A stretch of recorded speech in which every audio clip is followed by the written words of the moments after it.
സ്നേഹം എക്സ്പ്രസ് ചെയ്യാനുള്ളൊരു മെത്തേഡ് അവസാനിക്കുകയാണ് ഇന്ന്, പഴയ മെത്തേഡ്.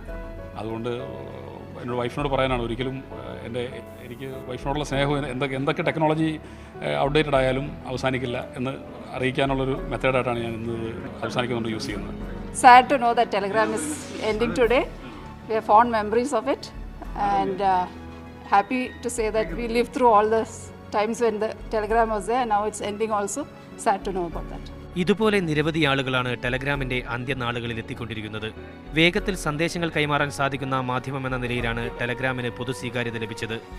സന്ദേശങ്ങൾ വളരെ പെട്ടെന്ന് എത്തേണ്ടിടങ്ങളിൽ മെസ്സഞ്ചർമാർ എത്തിക്കുന്നതായിരുന്നു രീതി. ഇന്റർനെറ്റ്, മൊബൈൽ ഫോൺ തുടങ്ങിയ സംവിധാനങ്ങൾ സജീവമായതോടെ ടെലഗ്രാം സർവീസിൽ നിന്ന് ടെലികോം വകുപ്പ് പതുക്കെ പിന്മാറി തുടങ്ങി. മെസ്സഞ്ചർമാരെ ഘട്ടം ഘട്ടമായി മറ്റു ജോലികളിലേക്ക് വിന്യസിച്ചു. ഇതോടെ ടെലഗ്രാം സന്ദേശങ്ങൾ ലഭിക്കാൻ സാധാരണ തപാൽ ലഭിക്കുന്ന സമയം വേണ്ടി വന്നു. തീരെ എണ്ണം കുറഞ്ഞ സാഹചര്യത്തിലാണ് ഇപ്പോൾ നിർത്തുന്നതായിട്ട് മനസ്സിലാക്കുന്നത്. ഇപ്പോൾ നമ്മുടെ ഇവിടെ സാധാരണഗതിയിൽ 3-4 ടെലിഗ്രാമൊക്കെ വരുന്നുള്ളൂ. അപ്പോൾ അതുകൊണ്ട് ആ ടെലിഗ്രാം മെസ്സഞ്ചർ ഡെലിവറി എന്നുള്ള സംവിധാനം നിന്നുപോയതിൻ്റെ അതിൻ്റെതായ ബുദ്ധിമുട്ടുകൾ വരുന്നുണ്ട്. പട്ടാളത്തിൽ ജോലി ചെയ്യുന്നവരാണ് ടെലഗ്രാമുകളെ കൂടുതലായും ഇപ്പോൾ ഉപയോഗിക്കുന്നത്. കോടതി, പോലീസ് വിഭാഗങ്ങളും ആധികാരിക രേഖയായാണ് ടെലഗ്രാമുകളെ കണക്കാക്കുന്നത്.